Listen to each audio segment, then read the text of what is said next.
First of all, you don't know me. We're all about that high school drama girl, all about them high school queens. We'll take you for a ride in our comic girl, cheering for the right team. Drama queens, smart girl, rough girl, fashion but you're tough girl. You could sit with us, girl. Drama queens, drama queens, drama queens, drama queens, drama queens. Welcome back, friends. It is episode 406, season 4, episode 6. Where did you sleep last night? This aired originally November 8th, 2006. That tracks. It does look like fall in Wilmington. Oh, yes. Like you can see that it's approaching, and we were probably only 3 weeks out from air dates or whatever when we were filming. Not the point. The synopsis of this episode, while we romance the fall season that we're currently in. That's what. By the way, that's why we probably all had such good hair in this episode. Oh my God, because the humidity was down in the fall. No, truly, everyone's hair did look so great, and I didn't think about that part. And you're 1,000% right. It's like the humidity dropped below 88%. Seasonal success. We did it. Well, kids, this week, Nathan and Haley are worried about their financial situation. Nathan goes to someone new for help. Dun, dun, dun. Dun, dun, dun. Brooke continues her secret relationship with her English teacher. Oh, my God. We'll get to that. Lucas comes back to play for the Ravens while Peyton continues to lean on him after the attack. Plus, she finds strength in herself after the help of her real brother, who is serving in the Marines. So nice to see Ernest Waddell and you in this episode, Hill. It was so loved good. it. Guys, I have opinions about that boxing scene. What? Okay, you go ahead. Go ahead. No. It's so late in the episode. I feel like I do this every time, where every time we watch an episode, I'm like, I have a strong opinion about this. And then we get out of chronological order, and I don't know how to get back on time. Well, look, I get it. Those scenes are super hard to shoot. We'll get to it when we get to it. I understand as an actor why, as an actor, you probably really hated doing that. But as a viewer, I'm going to say I liked it. And as a viewer, I really, really, really loved the opening for you. It's such a stark surprise seeing you in Peyton's room when everything is white. White. And truly the thought, I wrote it down because, you know, Lucas comes in, sees it. You're very stoic, and you say that maybe you can paint the shadows away. And Hilarie, I swear to God, I wrote down, I said, how did she deliver that line? Because I know you read it and went, what the f- is this? Who says this? And you did it in a way that was so good and so like layered, and I could see how shaken you were, and that this was such a coping mechanism, and I loved it. And that is such evidence of when we got scripts that we went, who says this? And then you make it work. And I just want to know where are all of the Emmys? Girl, that's all. Here's what's weird is it's like we just did this huge episode of major trauma, and The only people interacting with Peyton are the boys, right? Like not one girl goes to talk to her. Like babe, you were just almost raped? That's weird. Like that brother we met at that house party turned out to be a total creep. Not one girl goes to talk to her, which is you can tell that like boys wrote this shit, because we would be in each other's. Like you could be my mortal enemy.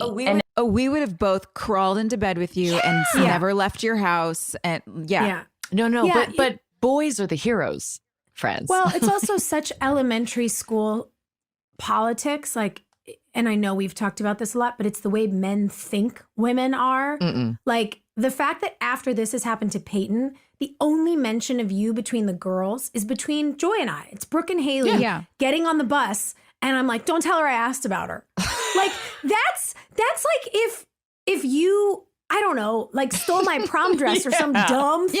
Like, which I will do. Don't worry. You sure will. It's a little foreshadowing for the fans, a little Easter egg. But no, truly, it's like, it's so insane that we are not just there. Like any fight, any upset ceases to matter in the face of something so seismically circumstantial. Yeah. I mean, even Brooke, the comment that Brooke makes by the bus is I can't remember what it was, but it was something very flippant, like, because some psycho like came after her, turned out to be a crazy person. What did you say? It's like, wait, it's something about like, one little stalker, and it's like, right. I'm sorry, she almost got raped and murdered. She's got scabs all over her face. Yeah, yeah. It's and so you think insane. like Luke didn't actually go tell both of them exactly what happened and how awful it was. Also, where is Larry? Did she not tell her dad what is going on? No, she says that she won't call him, which also is insane. Technical question. Like I work on a television show that involves law enforcement now, and I don't feel like 16-year-olds get to make that choice. Like I feel like law enforcement has to call the homeowner or has to call the parent. And also, is the parent in trouble now because they've left an underage kid by themselves?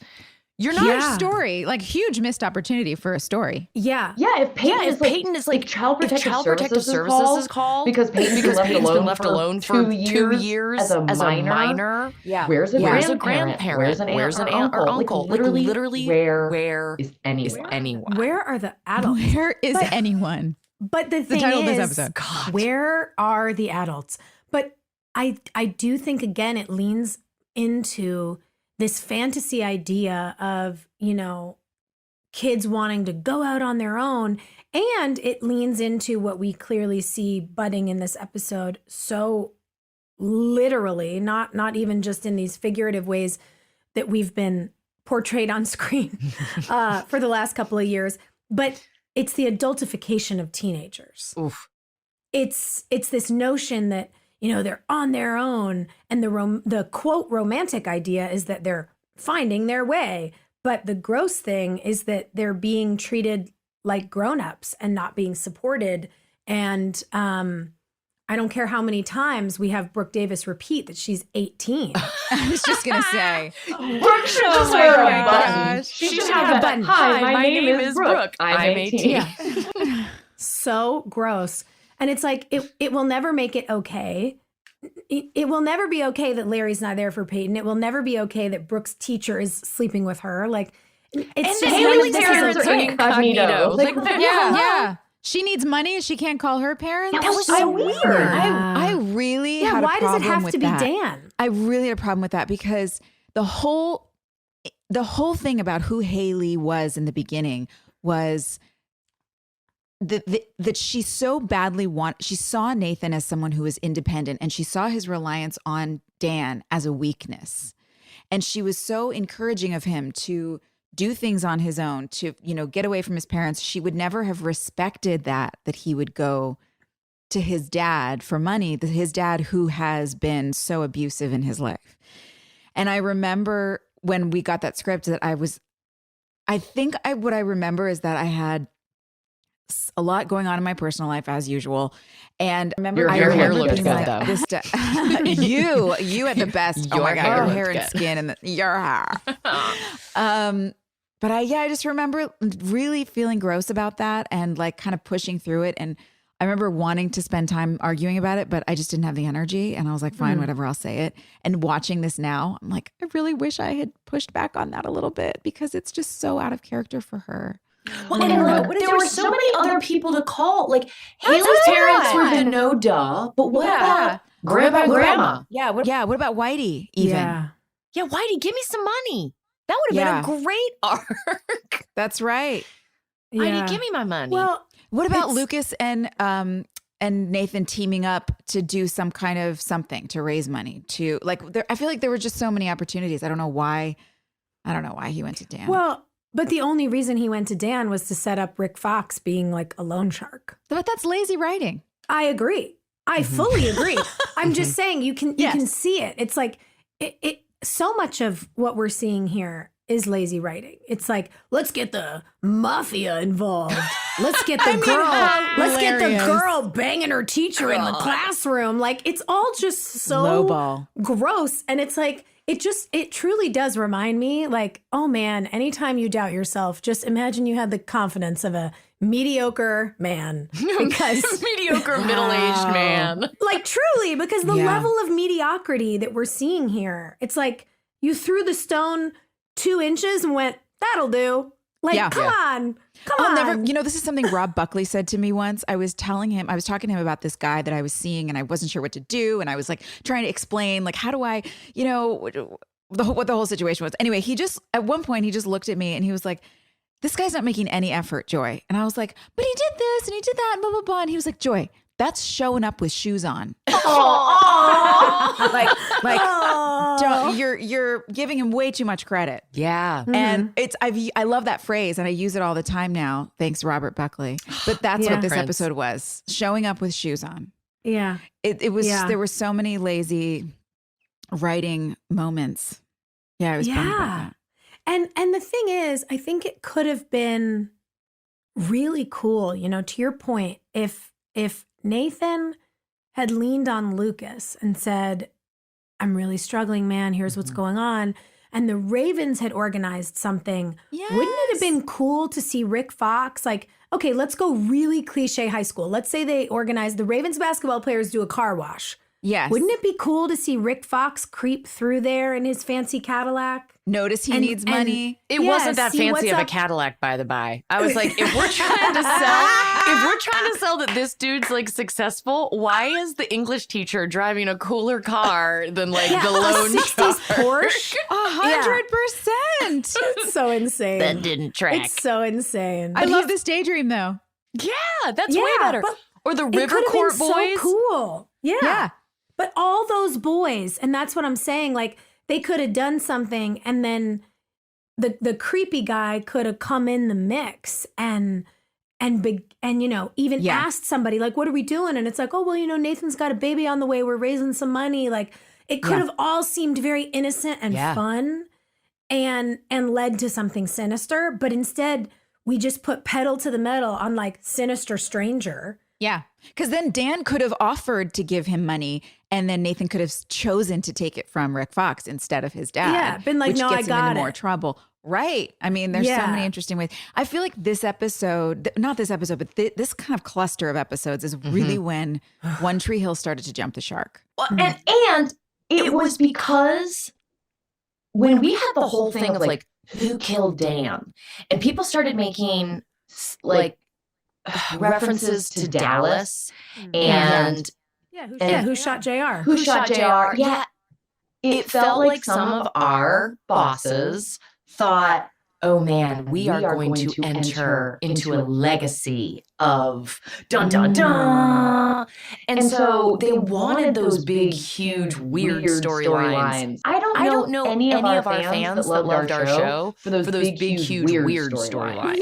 Everything they bring up is like the small, intimate moments. Yeah. I just don't think they could get away from the competition of OC and Gossip Girl and how big those shows were in the industry. Because One Tree Hill was super popular with our crowd, like our grassroots crowd, which was a huge population.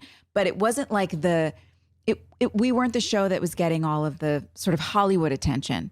And I think there was an obsession with the competition, like trying to put us on the same level or something. It's so strange.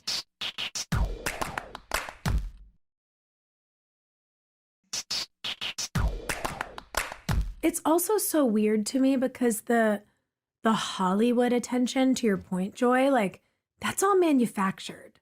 100%. That's publicists doing their jobs, sending people to events. We weren't getting that level of Hollywood attention because we weren't in Hollywood. We weren't in LA or New York. Yeah. What was that dorky club that everybody went to? Remember that club that everyone was seen at? And they were all in LA? Oh, like Hyde?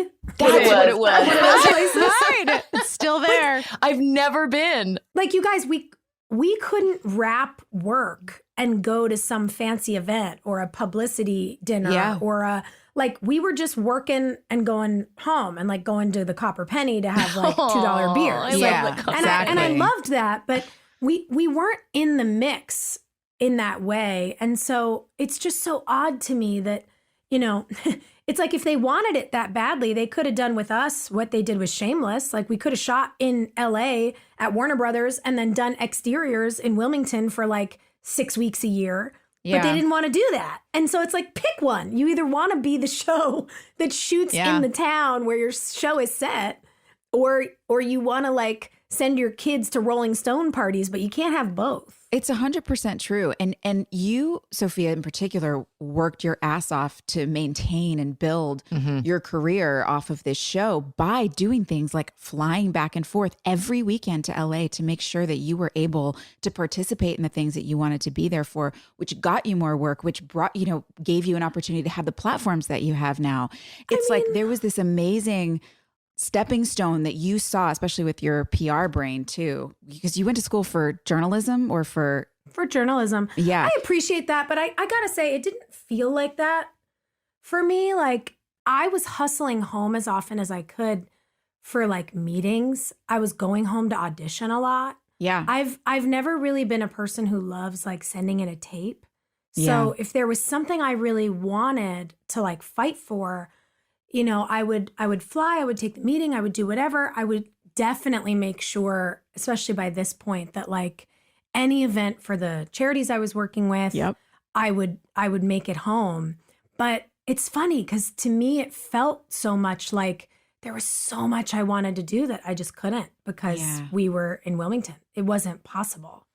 And even with work sometimes, like, I remember there are two movies that like still crush me that I was supposed to do. And then because of our dates, because like we would do 24 episodes instead of 22. Yeah. I couldn't. And I watched people go do these projects and just be like, oh my God, I wanted that so bad. But it's like we tried to do anything that we all could. And certainly by this point, I was just like itching to do anything else. Yeah. Then hook up with teachers or like random part-time models. Yeah. So weird that I was looking for more fulfilling work than storylines like this. Really annoyed me in this episode watching I was like, I hated it. Can they not think of anything else for Sophia to do? Yeah. You're so good. I don't understand why it was just continually over and over. Oh, here's a new boy. Let's throw him on Sophia. Can we come up with something else, please? But they've also got bitchy like season one too. You're being punished in this episode. They were like all the stuff you've worked for all these years. We're back at square one. We shoot the ladder you all the way back. You know what I will say? I don't like. Obviously, we've talked about this. I don't like the way that Brooke and Peyton are relating at this point. But I get that they want us separated so they can have the big reunion episode at, prom or winter formal or whatever it is. But I love, like, even when Brooke is hysterical or like stressed and gets really snappy, I love the comedy of Brooke and Rachel. Oh yeah. Like, me too. Like all of that is so fun and rich and hilarious. And like us in the bathroom killed me. I was like, God, I loved this. And I just wish they had let us have more fun together and that it didn't always have to be about a guy. That's all we ever talked about, Brooke and Rachel. Boys, boys, boys, boys, boys, boys, boys. And it's like, we're both too good for that. I like that you guys went, I literally wrote in my notes. Brooke and Rachel besties with the whole mixtape earrings thing. Yeah. And then literally, like, Two seconds later, you skanked me into this. Like the turn from like, oh my God, we're best friends, we've earned it. Like this feels nice. To you're dead to me. It's so funny. It's so high school. That is so high school, what high school girls do.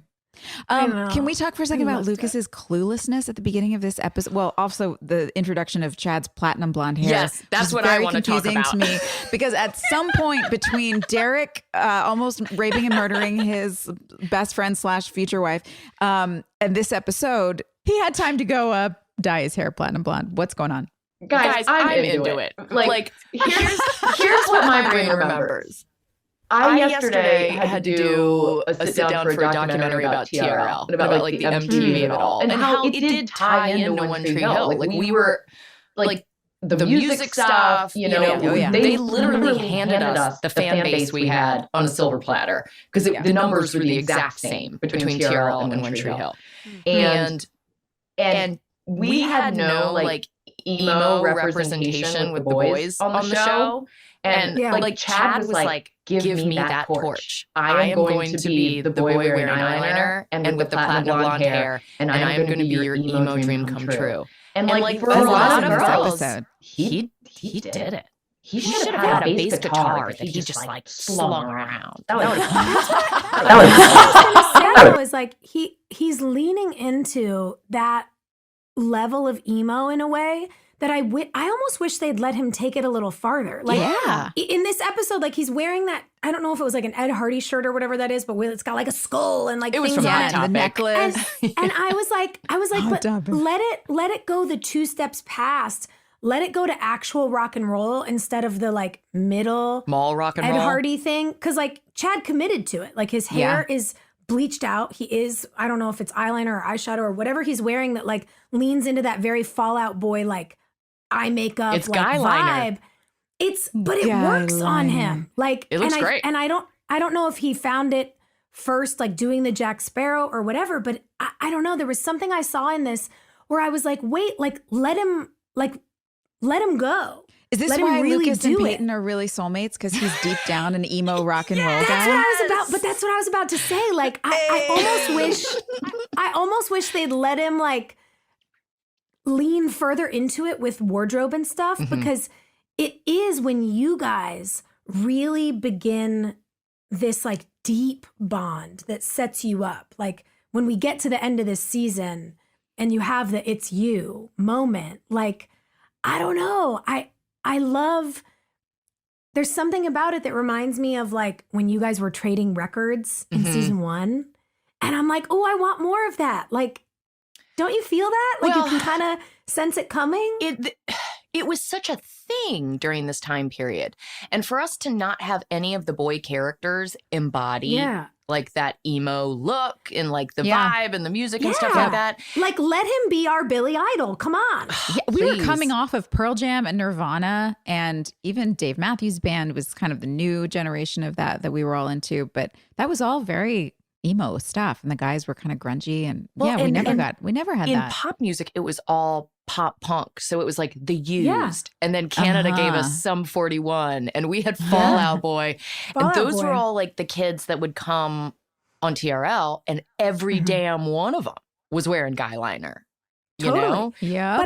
But that's what I'm saying is like I wish they'd let it go a little farther with him, and like that wardrobe had leaned into it. Because there's something kind of cool. Again, the women see it. The guys in the writer's room are not like doing enough.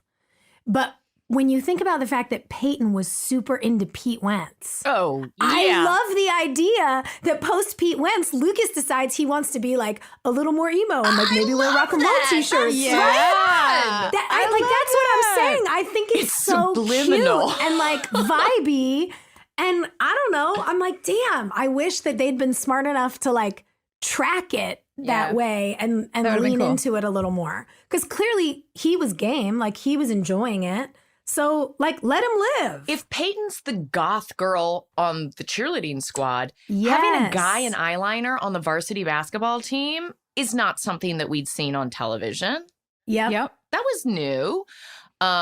It's also really probably the most normal thing that happened in this episode, because having a preteen boy right now, you know, we're going to go to a concert this weekend and see Måneskin, those hot little Italians who all wear makeup and girl clothes. I love them. And I was like, Gus, do you want to wear eyeliner? And he's like, yeah, of course I do. And that level of experimentation in middle school and high school is not something that we're seeing a lot of with the boys on our show. And so cheers to Chad for, I think he's the one that initiated it. I don't think anyone in the hair and makeup trailer was like, hey, we should try this. I think he definitely did that. That was what he wanted. And I just think like it would have been so cool if instead of kind of like fighting to rein him in on it, our creative team had been like, wait a second. This is going to be a vibe. Like Lucas goes from being a very, you know, carbon copy Southern boy who gets like a generic, terrible tattoo with Brooke to like finding his identity, which is more emo with Peyton. Like, I love that. I love that evolution. And I don't know, he loved it. And so I just wish they'd like seen it as an asset and let him run with it and leaned into it for the two of you, because as the two of you are having this experience that leads to the future of your characters, I just think it would have been really cute if you'd started to look more alike. like brother and sister. That's gross. Like Brad and Gwyneth, matching haircuts. Do you remember the first time that you like tried something new at school? Like that you went out there and you were like, oh yeah, I'm going to be different today. Oh, I literally thought you were going to be like, do you remember the first time you realized you were wearing the same outfit as your partner? And I was like, yeah, Grant and I literally do it all the time. We'll meet upstairs to go to dinner and I'll just be like, oh, one of us has to change. Someone needs to take off a blazer. We're just wearing all the same colors. And I'm like, oh my God, we really are becoming the same person. But high school.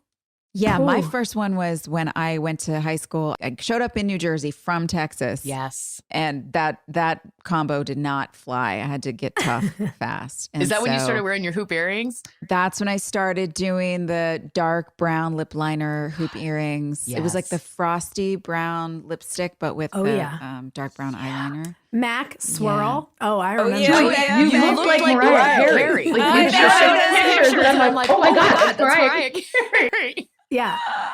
It's hot. So fun. What did you do, Hillary?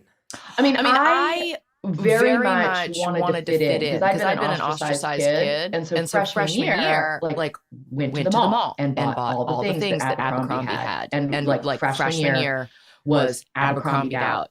And then I started dating this like really bad boy. And I didn't have I didn't have to follow any rules anymore. I could do whatever the fuck I wanted and nobody could say anything to me. And so I started dressing like a man. Like I went to the thrift store and bought like old man trousers and would wear little tiny shirts with like big old man pants. And that feeling of just like, oh, that's still my vibe. Yeah. It really is. Yes. Yeah, but that feeling of like, oh, I don't have to play by the rules. And some people are going to make fun of this, but like the hot people aren't. This is my uniform. Like you feel it. You step into it. Mm-hmm. Yeah. Oh yeah. Okay.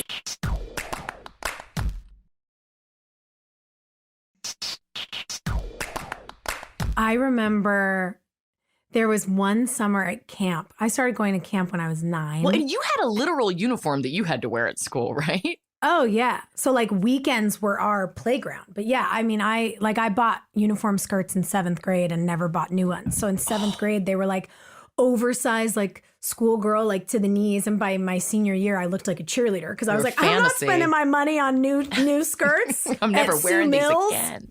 Absolutely not. But yeah, there was like, God, the summer between 8th and 9th grade was when all the huge, like giant Union Bay jeans were a thing. And so it was like big baggy jeans, little crop tops. And my friend Lauren and I got really into white eyeliner. And we would do this thick, white, like chunky, thick white eyeliner on our upper lids and so much mascara. And we were just like, we are so cool. Like, we're so cool. Oh, man. God, the white eyeliner. I'd forgotten about that one. Oh, yeah. It was great. I'll find photos. I tried that once for an event. It was like something at New York Fashion Week. I was like, I'm going to really just go out on a limb and do white eyeliner. Let me tell you what does not look good on my face. I don't know if it looked good on my face either, but God, I felt fabulous. And remember the little plastic like woven chokers that looked like little flowers? Yes, so we'd have the little flower choker and white eyeliner and little tops and giant jeans. Oh man, it was a moment. So twiggy. Yeah. Ooh. I mean, we all had chokers, right? I had the leather choker. That was like, but then I realized like I had a weapon around my neck. Like anybody could have murdered me wearing something like that. Yeah, that's because it won't break. Yeah, it won't break. It was like woven leather. What was yours, Joy? Did you have like a cameo on one? Oh yeah, probably. I did. Oh God, I loved cameos. I nailed it. So predictable. Victorian. I had a cameo. Velvet choker with a cameo on it. I think I wouldn't still with like wear a little that, lace tie. Oh yeah. I'm like, I think I've seen you wearing one of those actually. Yeah, hold on. I feel like I'm on the internet right now buying us chokers. The interweb. I was watching The Great. Are you guys watching that on Hulu? It's so good. It's about Catherine the Great, but it's Elle Fanning and Nicholas Hoult. Isn't it very like genius? It is. It's bubblegum pop. I'm excited. And the costumes are insane. The sets are insane. The acting's brilliant. It's all very, very well done. But there's a character, and she always wears a diamond necklace, like a tennis necklace, but thicker, and then with a ribbon, like just a ribbon choker around her neck and this diamond necklace together. Yeah. And every time I see it, I'm like, well, I need that in my life. Yeah. Happy holidays. Yeah. That's the look. Let's do that. Next time. Next time. So you made the choice not to wear a lot of makeup in this episode, speaking of makeup, Hilarie. And it's the first time I remember seeing that, because even after Ellie died, like you still had lipstick on the next day. Not like it was noticeable. It was just like, there was a uniform for all of us for our faces. And it was just like, that's what it is. You're on the CW. You have to look like this. And I really loved that you, in this episode, you probably had foundation on. Your skin looked amazing. You were super glowy. Best hair days you've ever had so far. And I didn't shower the whole time. Maybe that was it. I don't know. But did you have to fight anybody on that, or was that a pretty easy transition? You were like, look, I just had an attack. I'm going to not have makeup on this episode. So watching this episode back, I can't pinpoint exactly what it is, but it's like I had acid reflux watching this episode back. Like my body remembers being mad or like grossed out or just like toxic. And I hated this. Like watching it back almost 20 years later, I'm like, I hate this. I hate this. I hate this. I didn't like the trauma bond between Peyton and Lucas, and I didn't have the words for that back then. But the romanticizing of a trauma bond is weird for me as a grown-up. This child has been assaulted. She is living in Karen's house, and like no adult talks to her. And so, of course, she is so glued to Lucas's side. Yeah. That's not love. That's not love. Yeah. That's trauma.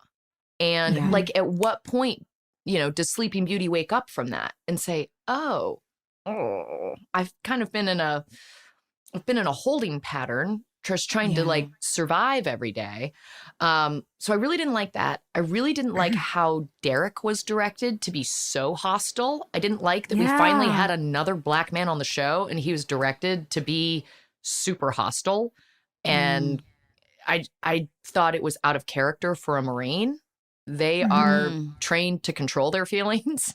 And so there was a lot there. That's interesting. Yeah. It's a lot there that I was like, Ernest is a good actor. So I don't like this direction that he was given. Yeah.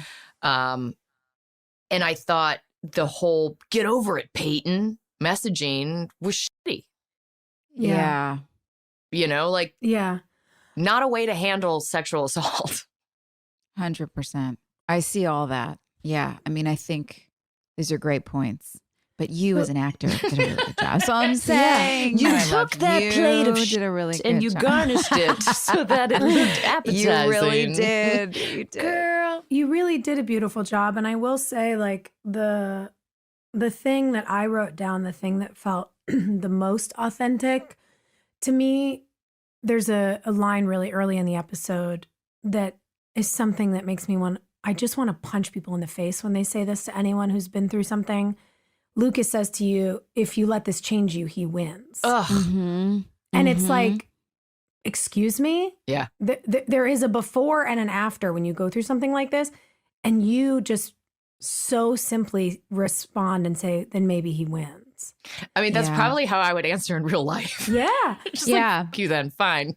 But it was the only acknowledgement of course this is going to change me. And in whatever way you frame it, I'm different. And like it felt like an acknowledgement and a bit of a protest, because someone who hasn't been through that kind of trauma doesn't have a right to tell you not to be changed. Yeah. You know, and I know we've said this. He was so flippant at the beginning of the episode, the whole like making jokes like, oh, let me guess what happened. Like you're not feeling like, you know, the hat and the thing. And he was kind of poking fun at you. I really didn't understand where he was coming from at all with any of that. Well, also the whole sentiment, the whole episode is that you're a lesser person if you have been changed by a traumatic event. And Peyton is or treated. That you're weak. Yeah. She's treated like she's lesser. It's like, oh, if you could just get back to being old Peyton, then you'd be a tough girl again.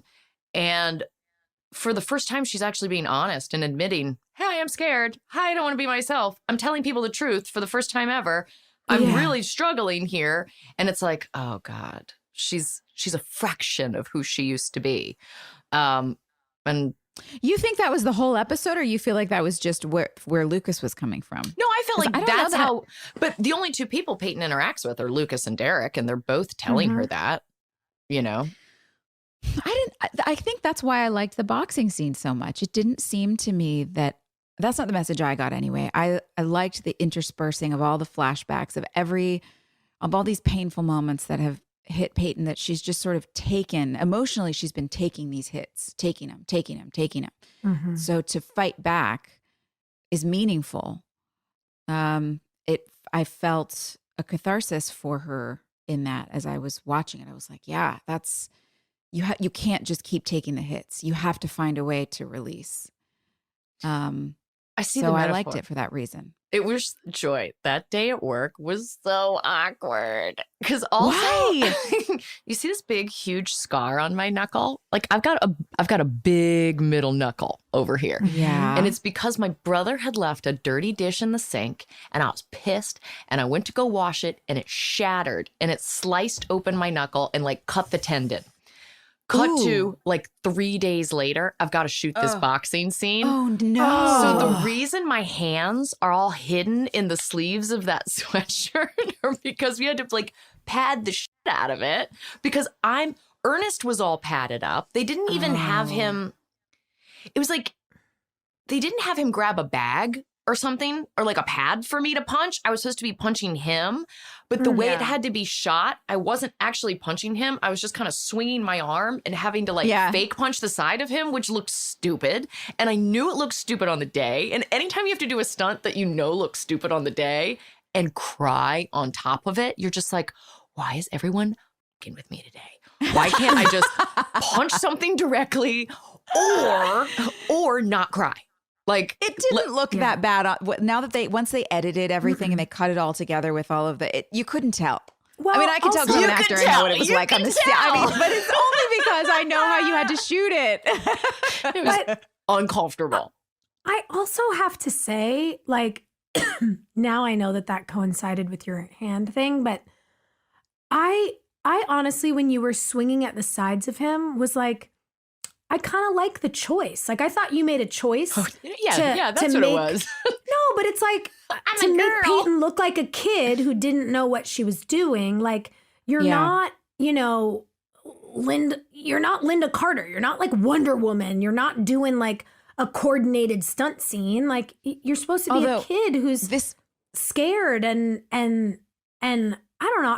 I kind of liked that you didn't look like, Evander Holyfield. Like, because I find that to be ridiculous too. Whoa. They wrote this because $1 Million Baby had just come out in 2004. It won the Oscar at the end of that year. And then, we shot this like 6 months later. So, it was just, they you gave had you the your boxing in your house baby. like a couple episodes ago. I know. Then didn't someone else have some boxing in their house?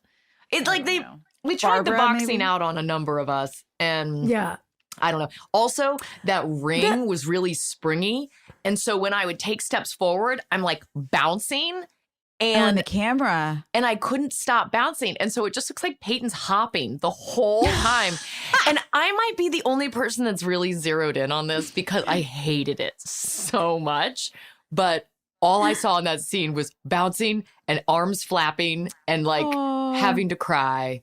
Oh, Peyton. Oh, Peyton. I liked it. I agree with Sophia. I thought it was a choice, the sort of like flaily element of it. Well, if you two say so, it shall be done. It. I think it's funny, though, that everybody on our show at some point or another was boxing, except for me, and I box. And I was always like, I wanna go. No, you were being punished, sucking face with your part-time model. Okay, ew. What are we? I don't know that we need to spend much time on it with the teacher, but why did they do this? I don't know. I really,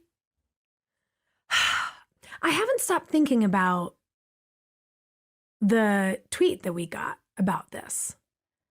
You know, it hasn't stopped kind of pinging around in my brain that fans have picked up on what felt like some really inappropriate messaging, like that this felt targeted, and that you're talking about the tweet that you showed us last week, I guess it was. You know, that men are like, whoa, that, like, FYI, that felt weird to us. And, you know, again, we're repeating that Brooke is 18. Again, she goes in and says, hi, Brooke Davis, 18, high school student.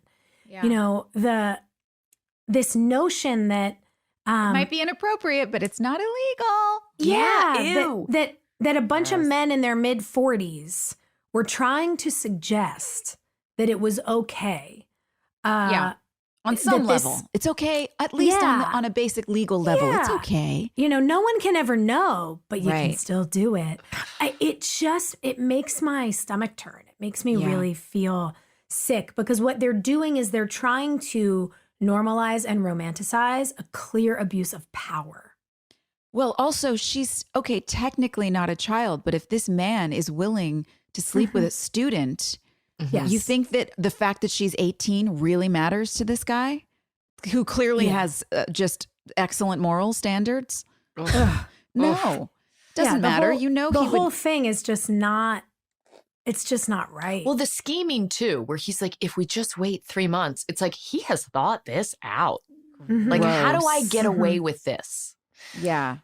So the next time she's 16, and then the next time she's 15, and then how long does it, you know what I mean? Like, how far does that line go? It's so disgusting. And again, you know, the fact that this repeat of Brooke's age is being peppered in so often, the fact that they made Rachel say, well, and you know, normally it's 18 is the age of consent, but in this state, it's 17. Like, so essentially what you're saying is a bunch of other grown men have made a version of pedophilia okay in this one state in the South, and we're going to pretend that's all right. Like, I cannot imagine you guys at 26 years old being like, you know who I want to kiss? That 18-year-old, that 17-year-old over there. Like, because, I mean, what are we when we're shooting this season? We're 25? Like, not oh even. My God. Are we? I don't even know that we were 25 yet. I think we were still like 24. If this, I mean, 2006. I don't know anything about those laws. I don't know if any of them were put into place when teenagers were getting married, like 16-year-olds were marrying each other and being forced to get out of the house and go get jobs, and because the economy was different and the social structures were different. So it's possible that came from that, but it's still gross because of the implications that how it affects older people who do still, it's a loophole. And that's what bothers me. And that's what it is. It's only ever used as a loophole, and it's used as a loophole predominantly to prey on young women. And just the fact that we were being forced to portray some sort of normalization of this, even when Brooke is being vulnerable with him and saying like, well, what is this? Is this just sex to you? And she says, you know, all we ever do is sneak around. I mean, not that sneaking around is so bad. It's like she's been cultured to make jokes for her own feelings. And we still do that. It just all made me feel it really could have gone edgy. a different way, you guys. Like, legitimately, legally, Brooke is 18. He's 23 years old. Those are the rules, right? Okay. And he finds out that she is his student. He could have said, hey, I really like you a lot. And there's only 3 months left. And so I'm going to be your friend and like get to know you for 3 months. I'm your teacher. And so we're not going to cross those boundaries, but I like your brain and I'm seeing you use it in the classroom and like, cool. And when you are 18, like, or when you are graduated, Like, neat. It could have gone a different way where you saw him being responsible. But now what we have back to back are two men being reeled in by the feminine wiles of high school girls, sirens between Rachel and Brooke. Cooper was a good man before that. That's what I was just gonna say. Yes, he was a good man, but that Rachel got her hooks in him, and I'm sure this Nick guy is a good man. It's just the sex is irresistible. What's a man? Same thing happened to what's his name, Jake, with Nikki. Just getting lured in. They just can't help themselves. Yeah, I don't like it. Like Brooke having a secret non-sexual relationship with a teacher would have been salacious and also more interesting. Like if they're literally meeting in the coffee shop to talk about books or her student government stuff and he becomes a mentor as opposed to a sexual partner. But the sex, like that drumbeat is so boring. It's so boring. And it's deeply uncomfortable because, again, on their first date, when she says, oh, this is where I used to be a cheerleader, and he says, you still have the uniform? Like, it's even from the first date, it's all he was talking about. Yeah, it's just, it's a fetishization of these high school girls, of these cheerleaders. And when I think back to our boss literally screaming at us that none of the high school cheerleaders ever wanted to fuck him. Ugh. Well, yeah, duh. It just feels, it makes it feel personal and creepy. It's very, I don't know, I feel like we were all being kind of puppeted in a way that felt, it didn't feel like creative story. It really felt like personal wish fulfillment. Oh yeah. And it just like, it makes my skin crawl. We didn't young. Have enough experience to know how to name it and say exactly what was going on. So it was like, what? We're so uncomfortable. I'm so uncomfortable, but I don't know what to do. You guys, even our last conversation on the last episode that aired, when we were talking about how we got bullied over the Maxim cover. Like, you guys, headline news. I don't know if you've been on the internet this week, but it is major news. People are like, oh my God, there are articles written about it. That surprised me. Somebody just sent me that from Variety this morning. I first time I saw it. I don't know if it's been out for a while, but I was like, whoa. No, you guys, I genuinely was like, wait, what? This is news? And that's what I thought too. Like, I thought I've been yelling about this for years, guys. Well, A, we've been yelling about it for years, but B, we were treated like this was normal. We were spoken to like this was normal. We were told that this was just business dealings. So the fact that like major publications are going, look what happened to these girls. And we're like, oh. It really was crazy. Yeah. Like for us, it was just another day. Yeah. And all these people are like, how dare, oh my God, unbelievable that this was allowed to go on their set. And we're like, hello? This was our everyday. Like, it's just so, it's surprising even now to realize how out of the norm that is. And so I think it just all factors into when we watch things like this on screen, you go, oh, come on. It feels personal. Joy, you're getting put into the Karen. What is the word for it? Like a man would be called a eunuch, but like you're getting put into this like sexless box. Well, she's the Madonna. Yeah, it's the Madonna whore complex. Yes. And Rachel and Brooke are whores. Right. And Haley is the Madonna. Yeah. And you guys had beautiful scenes this episode, and it was weird to get a backstory from Karen that was no backstory. Like, did you guys clock that when she was like, look at all the things that you have, Haley. I was pregnant and I didn't have a family and I had no friends. And that's all we know about Karen. Yeah. No real information. It's so weird. She's so unvaluable that we don't dig into any of it. It is so weird. I think they just really didn't know. I mean, that was it. If you're not useful for sex, then I don't know what to do with you. I suppose we'll make you pregnant. If we make you pregnant, that's going to buy us 9 whole months. That's right. Yeah. So we'll make you pregnant, but then you're going to have a baby, and now you're definitely sexless. Yeah. So I really don't know what to do with you. So let's make so if you notice, so funny? Haley's whole storylines all from a little bit before this all start to become about reactionary stuff. She's not actually active and making choices and doing things and interfering in other people's storylines, or there's no action. She's just reacting for the next, basically the next 9 seasons or 6 seasons. Ugh. Yeah. Joy. It's really surreal. Weird. Sorry, Sophia, you were going to say something. Well, I was just going to say, it's so interesting that they're like, well, the minute she's pregnant, she's got to be buttoned up and prude. And then once she's a mom, she's prude. And I'm like, do y'all forget how women get pregnant? Clearly she's not a sexless person. When you're pregnant, your hormones are bananas and you don't care that you're pregnant. If anything, Haley should have been all over Nathan. Sup, you just won that game. You just won 3 games in a row. Let's jam. Oh my God. Yes. Oh, but you know what I will say? Because I don't just want to be down on the grossness of the writer's room. I want to give a very sweet shout out to how nice it is to see the Rivercorp boys. Yay. Them coming into the gym, and that scene where, Lucas tells Skills to keep his starter jersey.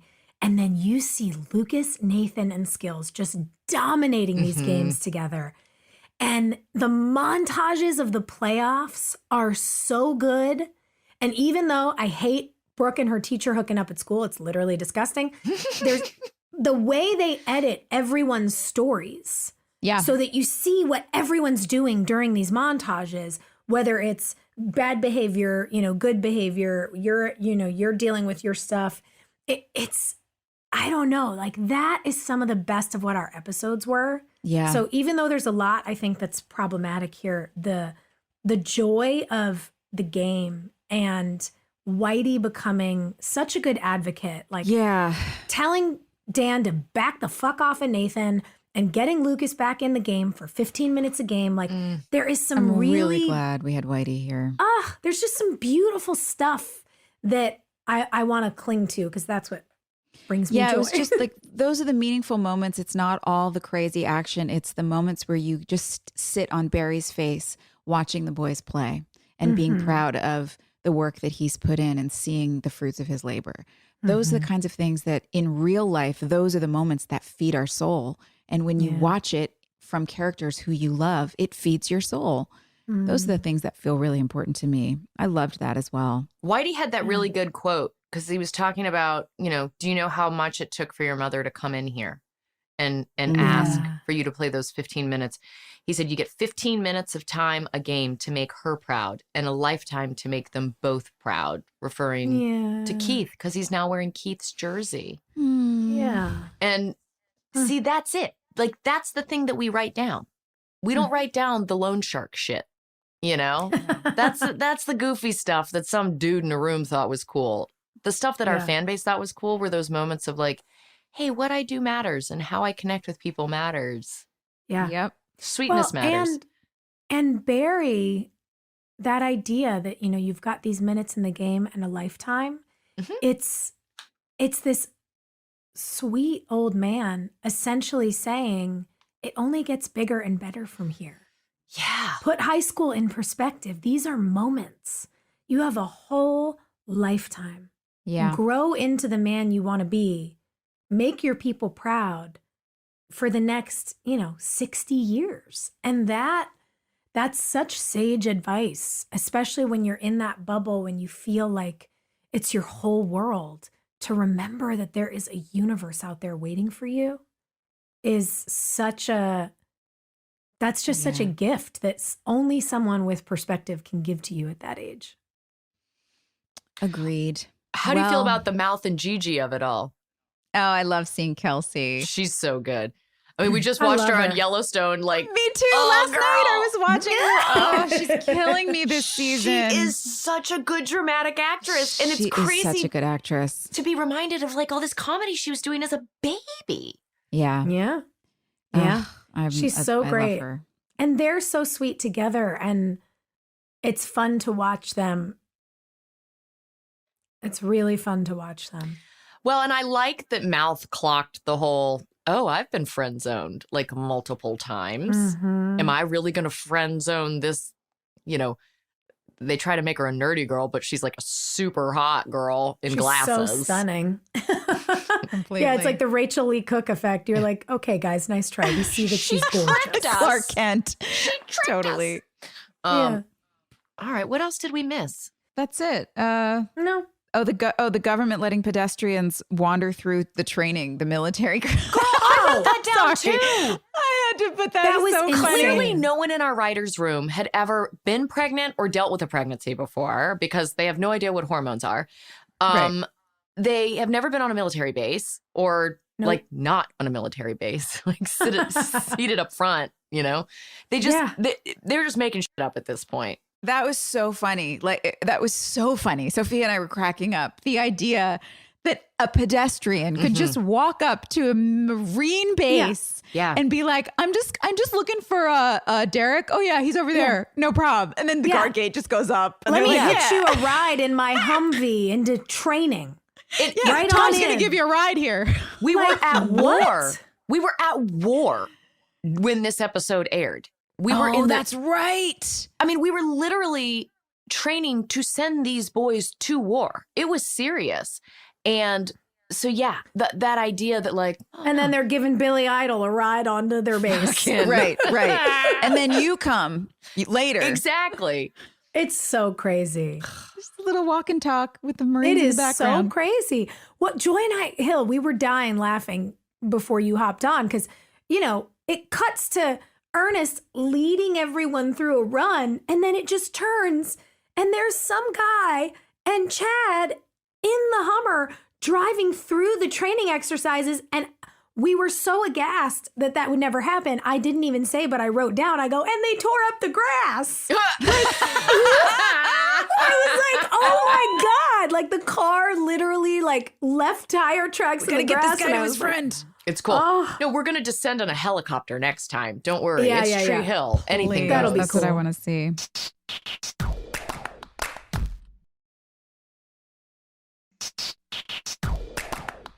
Guys, I don't know. There were some real ridiculous things. I'm going to go out on the fact that the River Court boys were the sweetest. And let's end on a high note and take a fan question. Yes, please. This one, okay, I'm going to ask you guys. Okay. It's from Carrie. She says, what do you think the origin story of Peyton and Brooke's friendship is? The show never actually told us how they became friends. Whoa. What did happen? Well, there's mention of us having been friends since we were little. Yeah, I mean, Remember? I thought Peyton's mom died when she was like 8 or 9. And so I know that we were friends before that. Before that. Yeah, because Peyton talks about, you tell that story, I don't remember if it's this season or last season, about how when your mom died, I just never left. Yeah. And we talk about the winter and like The igloo. being in the When I little got shot, I'm igloo. telling the igloo story. Yeah. And so, I mean, they've been friends since elementary school at least. Yeah, I mean, 8 or 9 is like 3rd, 4th grade. So if they were already best friends before that, Yeah. these are preschool buddies. These are just Yeah. like, and my kid has those. Like Gus is friends with the same kids that he's been friends with since he was 3. And every once in a while, like you pick up a new person, but I can totally see them as like the 2 alpha chicks in the preschool classroom that are, Yeah. because personalities are strong at that age. I just dropped George off. That's why I was late, because I dropped George off at preschool, and I'm just like, please just be like a sweetheart. Yeah. Be loving and inclusive. Yeah. But yeah, I think preschool. Is I do Maria still too. friends with kids that she went to preschool with? Yes. Wait, no, kindergarten, Kindergarten. Yeah. but same difference. Yeah, she has one really good friend who she still went to kindergarten with. Yeah. So sweet. Yeah, I totally buy these two, you know, being friends from preschool. And it's actually really interesting to think at that moment, like, Victoria and Peyton's mom would have known each other. Oh, wild. That's You know? right. That's pretty cool. We never find out anything about Peyton's mom. She makes one comment to Ellie, like, I got my art from my mom. Mm-hmm. But I just imagine these two little girls, like, and Peyton letting Brooke do whatever she wants to her. Like I'm going to take these markers and put makeup on you. And Peyton's like, okay. Like, sure. Do you know what I mean? That's the energy that I see in preschool Peyton and Brooke. Oh, yes. Just like, hey, I'm going to cut bangs. Okay. Okay. Whatever you want. Yep. I also like the idea that little baby artist Peyton was probably giving us both like temporary tattoos with our Pentel marker sets. Listen, I have a picture of Gus at that age where he has drawn what he thinks look like robot parts on his chest. It doesn't look like robot parts. It looks totally inappropriate. But oh my gosh, at that age, you're giving yourself tattoos and you're like, I look so cool. Yeah. You give me the makeup. I'll give you the tattoos. Yeah. I need those photos. Those are fun. Let's spin a wheel. Do it. Most likely to. This is good. This is good. Who's most likely to get rid of their smartphone and go back to a flip phone / BlackBerry? Girl, that BlackBerry was the Damn, I loved that BlackBerry. It was, you had to pry that out of my cold dead hands. I was never going to give that thing up. I still have mine. What? You guys, I have a box. Hold like, on. I have it, but is yours operable? Give me 1 second. I gave it to Gus to use as a prop in movies that he makes. I'm just going to say that I had the newest model of the iPhone, and as soon as the smallest version that you could get, like that fits in the palm of your hand, came out, I went back to it. It's like the smallest, dumbest version. But I love it because it's not invading my life in the same way as that giant fucking, it was like a computer and just a giant computer screen in your hand every day. You can't sit down. You can't fit it in any of your purses. Not into it. It breaks. Are you going to do the shashunk right now? I have literally been thinking about going back. So first I found my old BlackBerry. And then I found not one, but two. You got the Nokia. The razors. These are the razors. These are the Motorola razors. And I want this to be my cell phone again. Yes. So bad. Yeah. The idea that no one can just blow up your phone with text messages. What a relief that would be. And when you were on the phone, you'd be like, okay, love you, bye. Yeah.